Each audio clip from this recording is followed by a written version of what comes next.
Assalamualaikum warahmatullahi wabarakatuh. Bismillahirrahmanirrahim. Alhamdulillahirabbil alamin. Wassalatu wassalamu ala asrafil anbiya'i wal mursalin sayyidina wa maulana Muhammadin wa ala alihi wa sahbihi ajma'in. Amma ba'du. Yang sangat saya hormati anak-anakku HTNA, HTNB dan HTNC. Kali ini kita berbicara filsafat yang syariat akidah akhlak. Filsafat yang syariat akidah akhlak itu sebetulnya ruang lingkupnya aja yang berbeda dengan ilmul yakin, ainul yakin, hakul yakin. Kalau syariat itu ini Al-Quran itu dan hadis dilihat dari isinya itu ada 3: ahkamus syariah, ahkamul akidah, ahkamul akhlak. Jadi di dalam Al-Quran dan hadis itu ada 3 hukum secara garis besar: syariat, akidah, akhlak. Cuma kalau di Indonesia itu yang selalu memakai akhlak itu golongan orang NU. Orang api itu akhlak. Orang api. Nah, yang memakai golongan akidah itu sekarang banyak. Ada Muhammadiyah, ada FPI, ada Hizbut Tahrir. Itu pakai akidah. Begini-begini kafir, begini-begini kafir. Yang memakai syariah sekarang ini banyak habaib, grupnya Habib Rizik. Jadi banyak malah itu nggak baik, haram, itu itu nggak baik, apa katanya, haram, halal, munafik kalau di dalam akidah. Kalau bukan akidah itu mubah.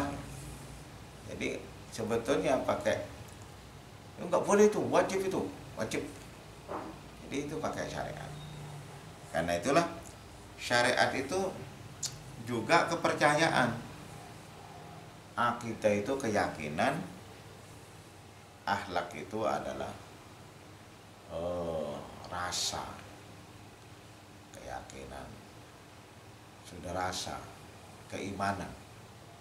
Jadi syariat, akidah itu keimanan, terus akhlak keimanan, jadi rasa. Adik-adikku yang sangat saya hormati, syariat itu apa? Syariat itu sama sebetulnya kalau divisinya. I'tiqadul maklum ala ma huwa bihi, mempercayai sesuatu yang sudah diketahui di atas kepercayaan bersama kepercayaan. Lo tahu dari mana ini? Tahu dari khobar Al-Quran dan hadis. Gitu. Tahu dari Al-Quran. Allah itu maha kuasa. Dari mana? Apa katanya? Innallaha ala kulli syai'in qadir. Nah, kita percaya bahwa Allah itu maha kuasa. Jadi Allah itu punya nama 99. Jadi dilihat di dalam Al-Quran, oh iya, Allah itu tidak butuh sesuatu. Ada di dalam Al-Quran, innallaha ghaniyyun 'anil hamid. Jadi seluruhnya itu kabar itu baik dari Al-Quran maupun dan hadis itu sudah diketahui setelah sampai kepada kita. Lalu kita percaya di atas kepercayaan itu dan bersama kepercayaan itu. Nah, itu percaya. Lalu ruang lingkupnya apa? Ruang lingkupnya karena kepercayaan itu, ruang lingkupnya i'tiqad. Ruang lingkupnya i'tiqad. Jadi apa i'tiqad itu? Ya kepercayaan itu. Ruang lingkupnya itu Al-Quran dan hadis serta alam semesta ini. Jadi kepercayaan. Coba ada di dalam Al-Quran itu yang hanya dipercayai aja, kepercayaan. Jadi iman.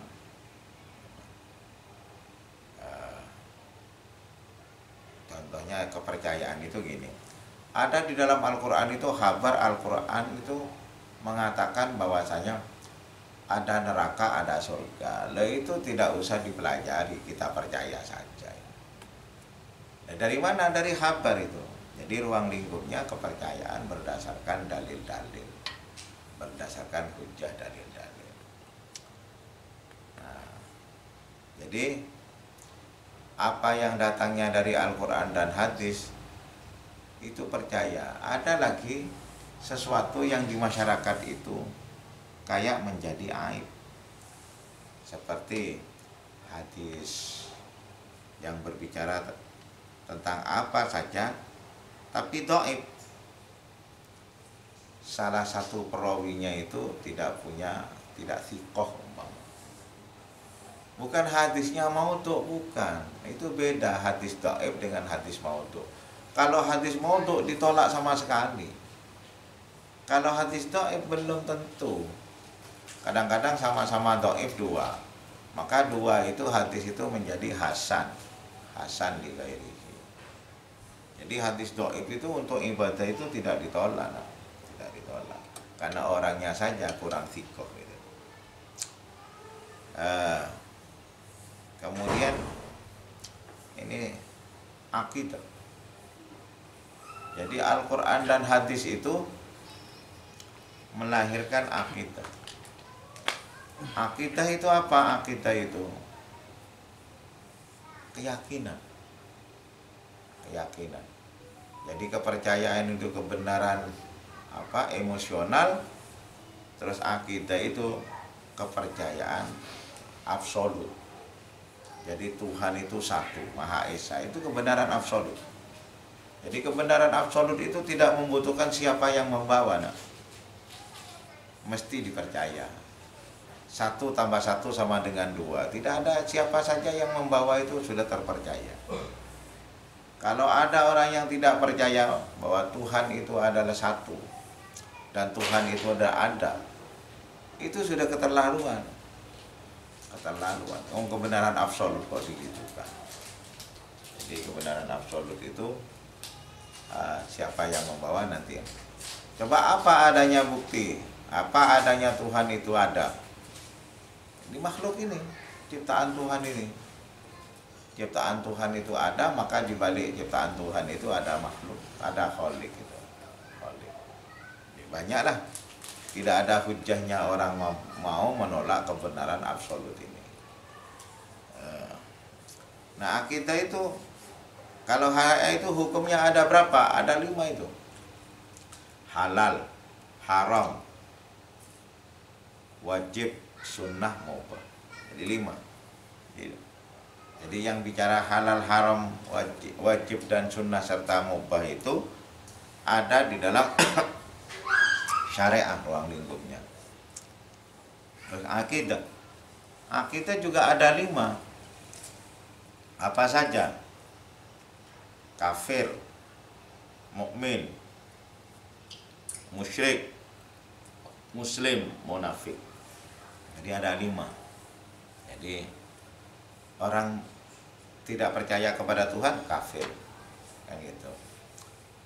Orang yang mensekutukan Tuhan musyrik. Nah, orang yang beriman kepada Tuhan mukmin. Orang yang melaksanakan seluruh perintah Tuhan namanya muslim. Orang munafik itu wala-wala. Zahirnya bilang A, batinnya B. Batinnya A, zahirnya B. Itu munafik. Ada di 2 kaki. Ketemu dengan orang Islam, dia seperti orang Islam, padahal dia kafir. Ketemu dengan orang kafir, dia kafir. Sesuai dengan ayat. Nah, orang yang melakukan syariat akidah itu lahirlah penilaian berakhlak mulia. Berakhlak mulia. Jadi akhlak itu ada 2, baik dan buruk. Sebetulnya kalau kita berangkat dari yang paling rendah itu, Al-Quran dan hadis melahirkan 3 hukum. Al-Quran dan hadis melahirkan 3 hukum: hukum syariah, hukum akidah, dan hukum akhlak. Nah, hukum ini visinya Rasulullah itu hidup di dunia liutami mamakarimal akhlak, untuk menyempurnakan akhlak yang sudah sempurna. Jadi misinya Rasulullah itu apa? Misinya Rasulullah itu pendidikan. Karena itu 3 hukum itu harus dididikkan kepada anak-anak. Nah, karena dididikkan, caranya mendidik ya ada 3 itu. Diajari doanya, lalu dipraktekkan, kan gitu, sesuai dengan doa itu. Ada 3. Dipraktekkan dulu, baru caranya mempraktekkan yang sempurna seperti apa, itu ada 3. Dijadikan contoh. Maka pendidikan itu sebetulnya keteladanan. Nah, kalau di Indonesia dulu banyak ulama mengatakan Indonesia itu apa katanya, miskin keteladanan, ya berarti tidak ada orang-orang hebat yang menjadi teladan.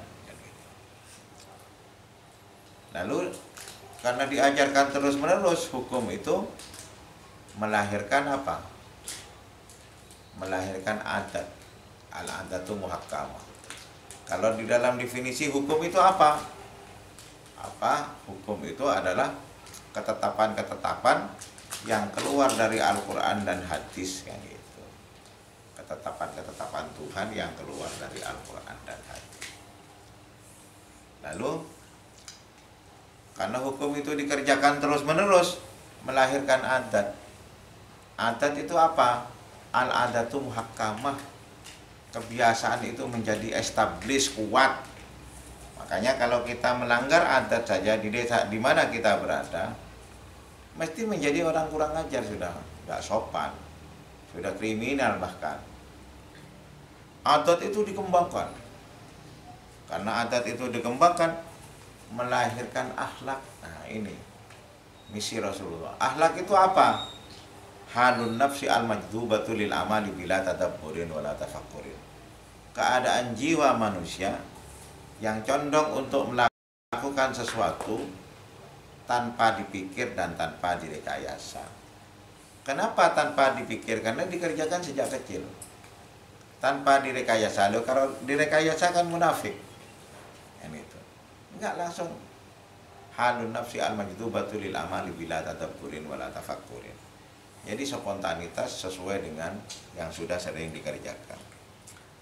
Tapi akhlak ini kalau diteruskan, dikembangkan, manusia itu kan nggak lepas dari mengembangkan. Karena manusia dibuat seperti itu, punya otak. Nah, dikembangkan, melahirkan budaya. Melahirkan budaya. Karena pada dasarnya manusia itu condong meniru. Jadi condong meniru. Karena itu sudah menjadi akhlak, orang meniru semua. Jadi hampir manusia sudah berakhlak semua. Pakaiannya, gayanya sama. Di Indonesia kopiahnya hitam. Nah, karena akhlak itu dikembangkan, melahirkan budaya. Semua orang pakai hitam. Nah, dulu itu banyak orang nggak berjilbab. Sekarang hampir semua manusia itu berjilbab, walaupun non-muslim. Nah, karena itulah maka jadi budaya. Ketika menjadi budaya harus ada tunggangannya ini menurut para pemikir. Apa tunggangannya? Adalah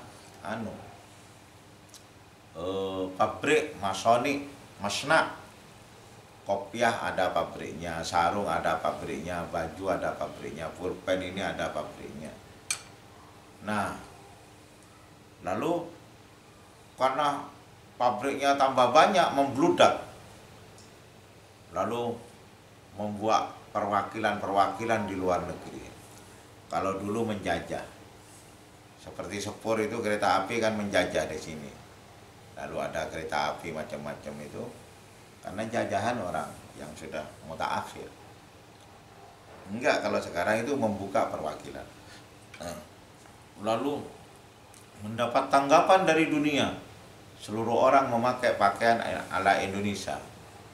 Lalu jadilah pakaian itu menjadi madain, jadi peradaban bangsa. Jadi peradaban bangsa. Karena itulah di dalam Islam itu hukum itu adalah melahirkan peradaban bangsa pada endingnya kalau dikerjakan terus menerus. Nah, orang yang seperti itu tadi itu akhlak. Ya, akhlak itu ruang lingkupnya hanya dua. Berakhlak baik, berakhlak buruk. Maka di dalam filsafat Islam itu, di dalam filsafat ilmu itu gini. Karena manusia itu punya dua potensi katanya para ulama.